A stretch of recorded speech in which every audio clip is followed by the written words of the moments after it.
네, 제3차 원내대책회의를 시작하겠습니다. 발언이 있겠습니다. 21대 일하는 국회가 오늘 어제 법사위를 비롯한 6개 상임위원회 위원장이 선출되었고 21대 국회의 대장정이 어렵게 시작되었습니다. 그러나 6개 상임위 가동으로는 시급한 코로나 위기 대응에는 턱없이 부족합니다. 금주 안으로 18개 전 상임위에 대한 원 구성을 마치고 추경 심사에 본격적으로 착수해야 합니다. 코로나19가 바꾼 사회 풍경, 뉴 노멀은 이제 다시 이전의 생활 방식으로 돌아갈 수 없다는 것을 의미합니다. 삿바 싸움으로 시간을 낭비하던 옛날 시대, 반치기 정치 기술로 통하던 과거 시절로는 다시 돌아갈 수 없습니다. 어제 법사위원장 선출로 과거의 식물국회로 돌아가는 다리는 영원히 끊어졌습니다. 변화는 세상이 달라졌다는 사실을 인정하는 것에서부터 출발해야 합니다. 총선과 코로나19 팬데믹을 거치며 세상은 분명 과거와 달라졌습니다. 미래통합당은 달라진 뉴 노멀을 직시하고 변화에 적응해야 합니다. 21대 일하는 국회의 문은 언제나 활짝 열려 있습니다. 미래통합당이 일하는 국회에 헌신할 수 있는 좋은 기회를 낭비하지 않기를 바랍니다. 민주당은 당장 오늘부터 상임위를 비상가동해 국난 극복을 위한 집권당의 모든 책임을 다하겠습니다. 3차 추경이 타이밍을 놓치지 않도록 위원장이 선출된 상임위부터 곧바로 추경 심사를 시작하게 하겠습니다. 오늘 먼저 법사위, 산자위, 외통위 등의 상임위가 회의 일정을 잡았습니다. 업무 보고를 시작으로 추경 심사도 속도감 있게 진행할 것입니다. 위원장 선출을 마치지 못한 상임위는 정부 관계자들을 불러 간담회를 열고 상임위 가동을 위한 준비에 만전을 기하겠습니다. 원 구성이 완료되었을 때 즉시 추경 심사에 착수할 수 있도록 준비하겠습니다. 그리고 질병관리청 승격을 위한 정부 조직법 개편 등 방역체계 강화를 위한 법안들을 신속하게 심의하여 처리하겠습니다. 코로나 위기 극복 및 민생 입법 과제를 면밀하고 속도감 있게 추진하겠습니다. 주택법 등 12.16 주택시장 안정화 대책 관련 5개 법안도 조속히 처리하겠습니다. 대북 전당 금지법도 신속히 처리합니다. 민주당은 당장 오늘부터 제대로 일하는 국회의 모습을 국민들께 보여드리겠습니다. 민주당과 문재인 정부는 디지털 경제로의 대전환을 추진하고 있습니다. 21세기를 선도할 패러다임은 디지털화입니다. 민주당은 올 초에는 데이터 경제 3법을 통과시켜 데이터 산업의 저변을 확대했습니다. 지난 총선에서는 공공 와이파이 전국 확대를 1호 공약으로 내세운 바 있습니다. 올해 안에 1만 개 공공장소에 공공 와이파이를 확대할 계획입니다. 그리고 2022년까지 전국으로 확대할 예정입니다. 그리고 한국판 뉴딜의 한 축으로 디지털 뉴딜을 추진하고 있습니다. 디지털 뉴딜에는 금융, 환경, 문화, 교통, 헬스케어 등 국민 생활과 밀접한 15개 분야의 빅데이터 플랫폼을 구축하고 데이터를 개방하는 계획이 포함되어 있습니다. 민주당은 디지털 경제 전환을 위하여 데이터청, 데이터 거래소 신설을 적극 검토하겠습니다. 데이터는 21세기 원유로 불리지만 제대로 꿰어야 보배가 됩니다. 단순히 데이터를 수집, 축적하는 데서 그치지 않고 AI와 융합해 지능형 데이터로 가공해야 가치가 더 커집니다. 데이터를 제공하고 거래하는 기준을 명확하게 정립하고 정보 유통과 활용, 개인정보 보호의 영역까지 다 포괄하는 제도 설계가 필요합니다. 디지털 경제를 선도할 범부처 데이터 컨트롤 타워, 가칭, 데이터청 설립 방안을 정부와 함께 검토하겠습니다. 그리고 2000년대 초반 코스닥을 열어 중소벤처기업 시장에 자금이 돌게 만든 것처럼 데이터를 사고 파는 데이터 거래소 활성화 방안도 논의를 시작하겠습니다. 데이터청 신설 등 데이터 산업의 경쟁력을 높이고 우리 경제를 한 단계 도약시킬 수 있는 방안을 정부와 함께 면밀하게 검토하겠습니다. 이상입니다. 주춤했던 코로나19 확산세가 최근 수도권 지역을 중심으로 또다시 심상치 않은 양상을 나타내고 있습니다.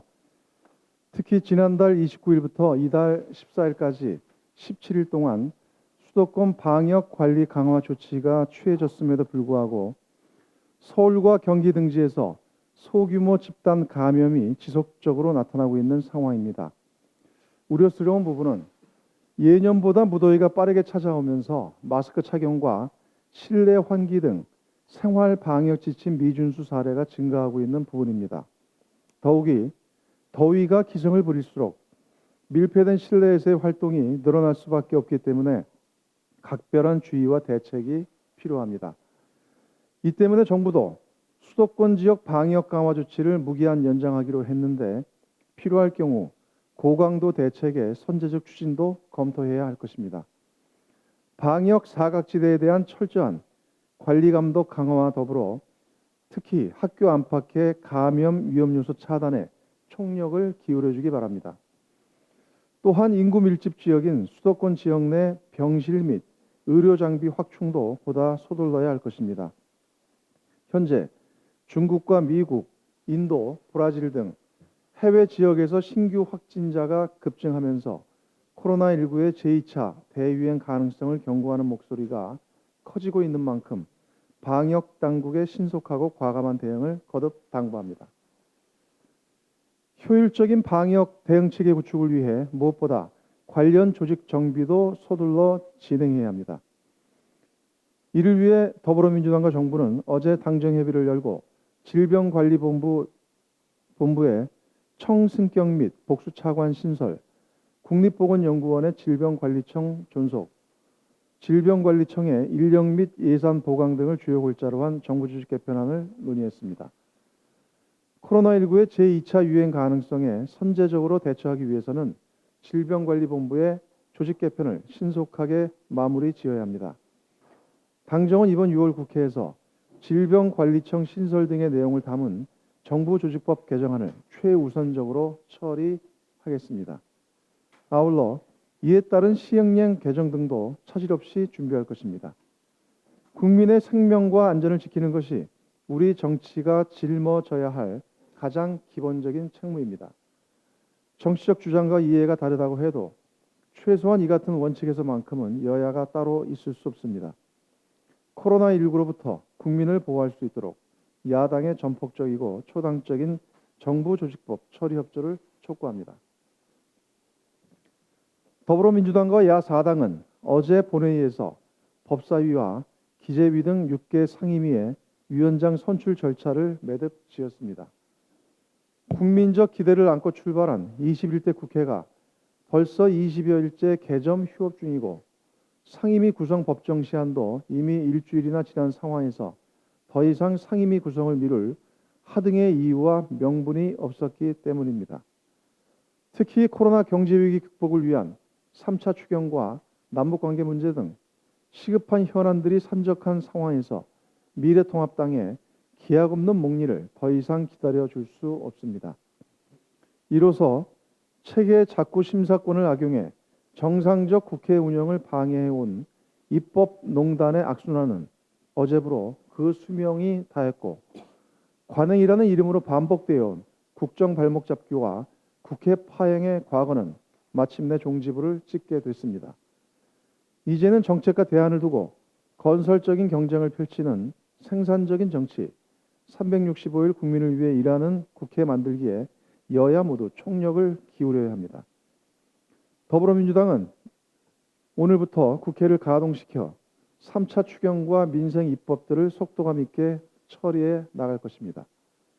특히 3차 추경의 경우 6월 국회 처리 및 7월 초 예산 집행이라는 타임테이블이 지켜질 수 있도록 각 상임위별 심사 착수에 돌입해야 합니다. 이번 3, 4분기가 경제위기 극복에 있어 대단히 중요한 시점인 만큼 6월 국회 회기 내에 3차 추경이 반드시 처리될 수 있어야 한다는 점을 거듭 강조합니다. 이와 함께 7월 중에 공수처가 정상적으로 출범할 수 있도록 국회법과 인사청문회법 등 후속 3법 처리도 만전을 기하겠습니다. 질병관리본부의 청승격 등의 내용이 담긴 정부조직법 개정과 학교 내 감염 위험 차단을 위한 학교보건법 등도 조속히 처리하겠습니다. 남북관계의 안정적 발전을 제도적으로 뒷받침하는 일도 시급한 과제입니다. 평화경제특구법 처리와 더불어 4.27 판문점 선언 국회 비준 당론 채택 절차를 신속히 마무리하겠습니다. 미래통합당에게도 당부 말씀을 드립니다. 경제 위기와 남북 문제 등으로 대내와 환경이 대단히 엄중한 상황입니다. 단 1분 1초도 국회를 멈출 여유가 없습니다. 여야가 함께 머리를 맞대고 국난 극복을 위해 힘을 모아야 합니다. 하지만 분명히 말씀드리지만 더불어민주당은 일하는 국회, 국난 극복에 앞장서는 국회라는 시대적 과제 수행을 위해 앞으로도 좌고우면하지 않고 묵묵하게 정도와 원칙을 견지할 것입니다. 이제 선택은 미래통합당에게 달려 있습니다. 잘못된 과거의 사슬을 끊고 국민과 나라를 위한 길에 동참해 줄 것을 당부합니다. 수석님의 발언 있겠습니다. 예, 일본 산업유산정보센터 관련해서 한 말씀 드리겠습니다. 어제 일제 강점기 강제징용 역사를 왜곡하는 내용이 담긴 일본의 산업유산정보센터가 일반에 공개되었습니다. 일본, 특히 아베 정부의 반복되는 역사 왜곡에 경악을 금치 못하는 심정입니다. 2015년 일본은 메이지 산업유산을 유네스코 세계문화유산으로 등재하면서 산업유산정보센터를 설치해 강제징용 피해자를 기억하는 조처를 하겠다고 약속한 바 있습니다. 또한 각 시설의 전체 역사를 이해할 수 있도록 하라는 유네스코의 권고를 충실히 반영하겠다고 했습니다. 그러나 일본은 당초 약속과 달리 산업유산정보센터를 메이지 시대 산업화 성과를 자화자찬하는 데만 이용할 뿐 강제징용 피해 관련 내용은 소개하지 않았습니다. 오히려 일제 조선인 강제징용 피해가 발생한 대표적인 장소인 군함도의 탄광을 소개하면서 강제징용 피해 자체를 부정하는 증언과 자료를 전시하고 있습니다. 이는 일본 아베 정부의 앞뒤가 전혀 다른 말과 행동입니다. 어처구니없는 행태로 일본의 국격을 스스로 훼손하고 있습니다. 이러한 일본 아베 정부의 행태에 대해서 일본 내에서도 비판이 나오고 있습니다. 교토통신은 과거의 사실을 덮는 역사 수정주의를 조장한다는 비판을 부를 수 있다고 보도했고, 일본 내부에서는 아베 정부의 정치적 위기를 돌파하기 위해 반항 감정을 악용하고 있다는 말도 나오고 있습니다.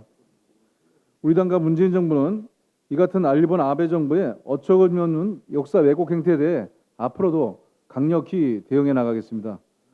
일본 아베 정부에 대해 강력한 항의는 물론 유네스코의 산업유산정보센터의 전시 내용을 수정하도록 요구할 것입니다. 단재 신치호 선생의 역사를 잊은 민족에게 미래는 없다. 일본 아베 정부에게 강력하게 전달합니다. 이상입니다. 네, 이상 회의를 비공개.